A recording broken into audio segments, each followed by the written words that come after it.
How I got into Deloitte at the age of 21 and I still decided to leave my job for my CFA level 3. आज की video में तो मैं honestly बताऊंगा CFA का कितना रोल होता है if you want to get entry in a big 4 company like Deloitte. CFA तुम लोगों को जॉब दिला भी सकता है या नहीं, और क्या जॉब छोड़ देना सिर्फ अपने एग्जाम के लिए वर्थ इट था भी या नहीं, and do I really regret that decision or not. ये कोई मोटिवेशन वीडियो नहीं होने वाला, it is going to be on ground reality and how things really work in real world. अगर तुम 17 से 24 साल की और कंफ्यूज्ड हो कि CFA करना चाहिए, MBA करना चाहिए कि जॉब करना चाहिए और तुम्हें कुछ समझ नहीं आ रहा है, तो इस वीडियो को एंड तक देखना and I am telling you it is going to save you multiple years.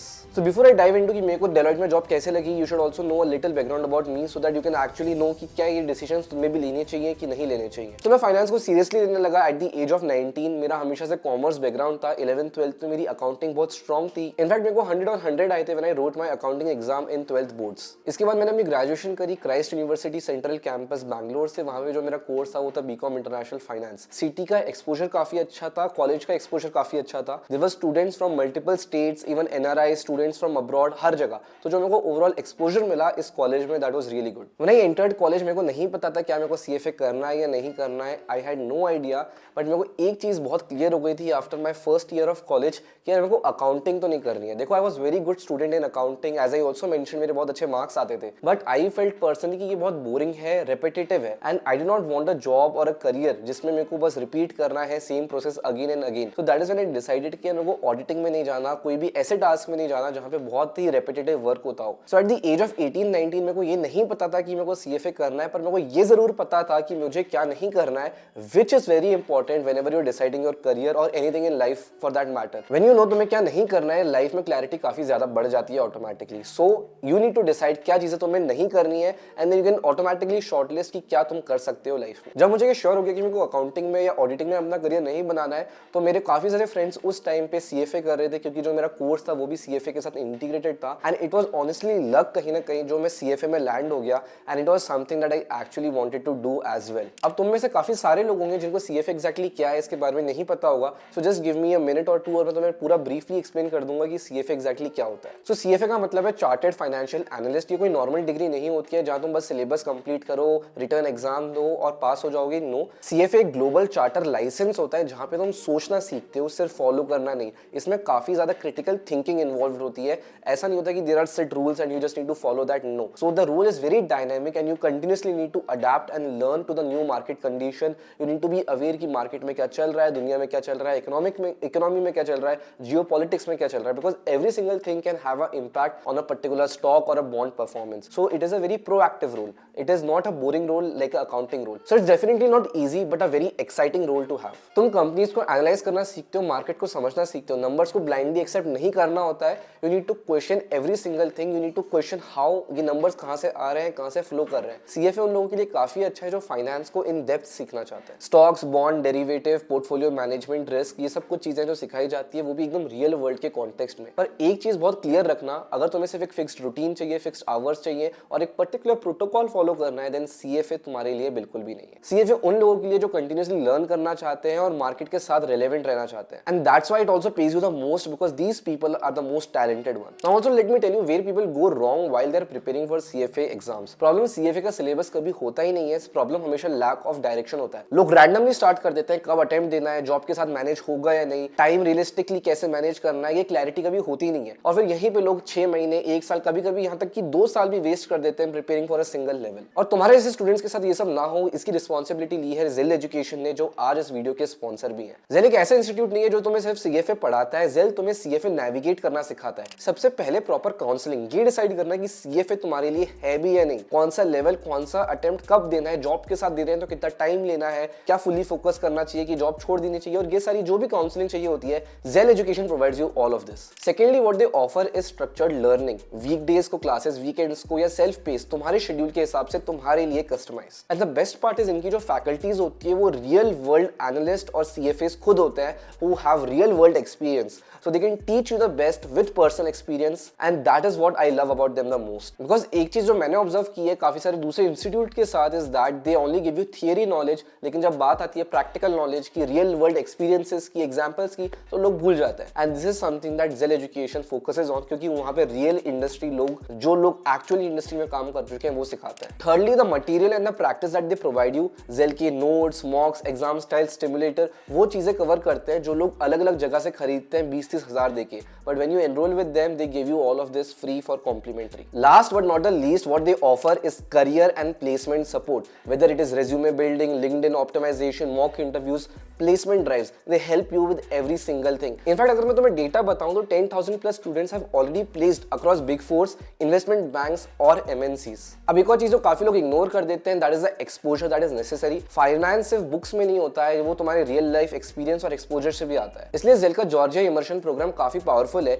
ये एक इंटरनेशनल ऑन ग्राउंड इमर्शन है जॉर्जिया यूएसए में. या तुम सिर्फ क्लासरूम्स में नहीं बैठते हो, तुम ग्लोबल फाइनेंस एनवायरनमेंट देखते हो, इंडस्ट्री प्रोफेशनल से डायरेक्टली इंटरैक्ट करते हो, रियल वर्ल्ड सेशंस अटेंड करते हो और ग्लोबल प्रैक्टिसेस को समझते हो. इसी के साथ साथ तुम्हें करियर बूस्टर पैकेज भी मिलता है for communication skills, excel for finance, financial modelling, power BI, tableau, actual interview level prep. So अगर तुम सीएफए, एसीसीए, एफआरएम या एमबीए प्लान कर रहे हो तो ये इमर्शन तुम्हारी पूरी प्रोफाइल को कम से कम भी 10x स्ट्रॉन्गर बना सकता है. Also now giving you a guidance about overall pass rate of CFA that is 40%. इसलिए hard work alone is not enough. Right strategy, right timeline और राइट गाइडेंस काफी ज्यादा मैटर करती है, because if not you are going to lose your entire CFA fees in one attempt. So अगर तुम confuse हो कि तुम्हें एग्जैक्टली क्या करना है, क्या नहीं करना है, क्या तुम्हारी स्ट्रैटेजी सही है या सही नहीं है, then Zell is also providing a free counselling session. All you need to do is Google form एक है नीचे डिस्क्रिप्शन में, fill that and their team will contact you. There is no pressure, it is completely free and it will give you a lot of clarity that you might need. Now coming to the next big question, क्या CFA ने मेरे को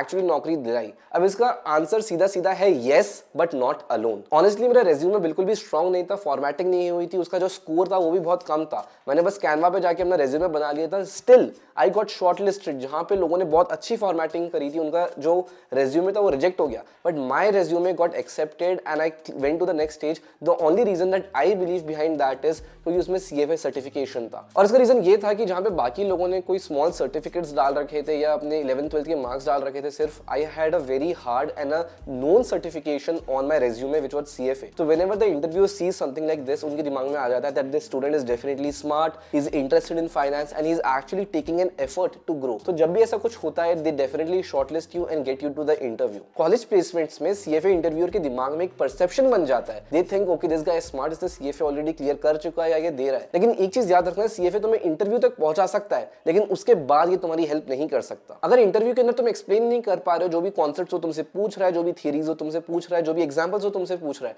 अगर तुम उस पर ढंग से आंसर नहीं कर पा रहे हो, जो भी तुम्हारी नॉलेज है उसको ढंग से कम्युनिकेट नहीं कर पा रहे हो, तो सॉरी लेकिन तुम्हारा सीएफए का होना या ना होना वेस्ट है. Because at the and interviewer को लगना चाहिए कि इस बंदे को एक्चुअली आता है. अगर तुम्हारे पास सीएफए की नॉलेज है, डिग्री है, और उसके बाद तुम अंदर जाते हो and you can not answer the basic questions, you can not communicate your knowledge, तो इंटरव्यूअर को तो यही लगेगा कि तुम ढंग से कम्युनिकेट नहीं कर सकते, तुम डम हो या तुमने मे बी सीएफए गलती से पास कर लिया होगा. So basically CFA will help you get to the interview, लेकिन उसके अंदर तुम्हें ढंग से कम्युनिकेशन स्किल्स आने चाहिए which will help you clear the interview and get your final job. So क्या डेलॉइट में जाना सीएफए के बिना पॉसिबल नहीं था? No, that is not the case. I also know friends जिनको बिना सीएफए के डेलॉइट में जॉब मिल गई, but CFA makes the process 10 times more easier. Also Deloitte कभी मेरी ड्रीम कंपनी नहीं थी. It was literally the first company I applied to through my campus placements and I got the role of M&A merger and acquisitions as an analyst. और honestly skills जो सबसे ज्यादा matter करते थे for me getting into the job was not a technical skill, but it was a basic skill like communication. क्योंकि interview तक पहुंचाने की ड्यूटी तो मेरे सीएफए सर्टिफिकेट की थी, उसके बाद actually it was just communication skills. मेरे को कितनी फाइनेंशियल मॉडलिंग आती है, कितना एक्सेल चलाना आता है, नहीं आता है,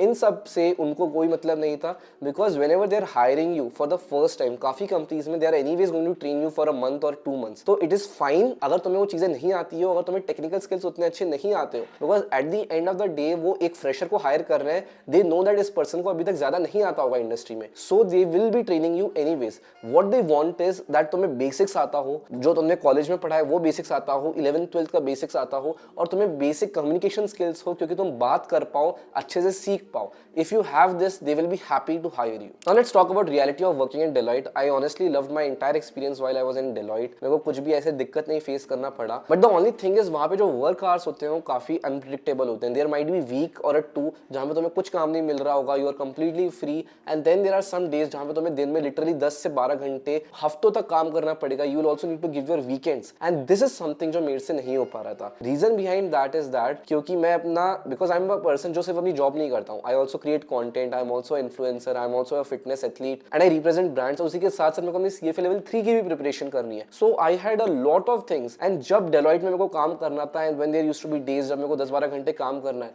I never was able to work on my content, I was not able to take calls for my agency and my business, जिसकी वजह से काफी दिक्कत होती थी बाकी चीजें मैनेज करने में। मैंने ये चीज मैनेज करी 5-6 महीने तक, लेकिन उसके बाद मेरे को ऐसा लगा यार अगर मैं ऐसे ही चलता रहा तो या तो मैं अपने बिजनेस पे ध्यान नहीं दे पाऊंगा या तो मैं अपने CFA लेवल 3 की प्रिपरेशन पे ध्यान नहीं दे पाऊंगा। एंड जो चीज मेरे दिमाग में चल रही थी वो ये थी कि यार जॉब तो वापस लगी जाएगी, अगर सिर्फ CFA लेवल 1 का सर्टिफिकेशन से मेरे को इतनी अच्छी जॉब मिल सकती है तो एक बार अगर मेरे पास लेवल 2 और लेवल 3 का सर्टिफिकेट भी आ गया तो मेरे को काफी अच्छी काफी बेटर पैकेज के साथ जॉब लगेगी। This was my mentality number 1। Number 2, अगर मैं अपनी जॉब करता रहता तो मेरे को बेसिकली ना CFA लेवल 3 का जो एग्जाम है वो पोस्टपोन करना पड़ जाता, जिसकी वजह से दिक्कत ये आती कि मेरा लेवल 1 और लेवल 2 का जो मेरा मोमेंटम बना हुआ था वो टूट जाता, मेरे को काफी ज्यादा मोर एफर्ट्स डालने पड़ते अपना लेवल 3 क्लियर करने के लिए। So that's why I decided यार मेरी जो फाइनेंशियल स्टेबिलिटी है वो भी काफी ज्यादा है, because I am already earning through my other sources, through my agency, through my YouTube, through my Instagram. तो financially also I was like pretty stable कि अगर मैं जॉब छोड़ दूंगा तो मेरे को ऐसे कोई दिक्कत नहीं आएगी कि मैं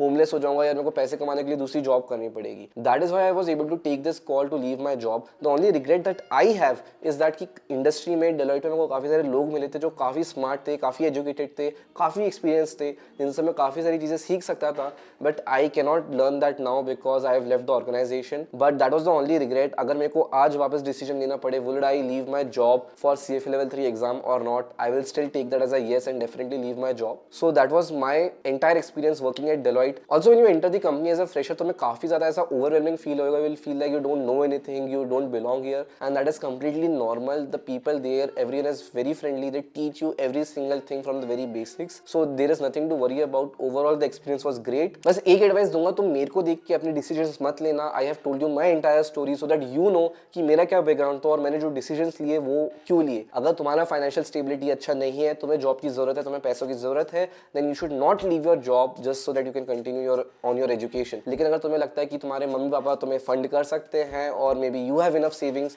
to fund yourself for the next 1 or 2 years, then you can also decide to leave your job, focus on your exam and then come back stronger. So I hope this video was helpful. Once again, if you have any doubts regarding CFA या अगर तुम्हें और कोई programme करना चाहिए, तुम्हें ACCA करना चाहिए, then Zell Education is happy to sponsor a free counseling session for all of you. नीचे Google form है, उसको भर देना and their team will reach out to you and contact you for the counseling. Let me know if you have any other questions in the comments and I will try to answer all of them. Thank you for watching and I will see you guys in the next video.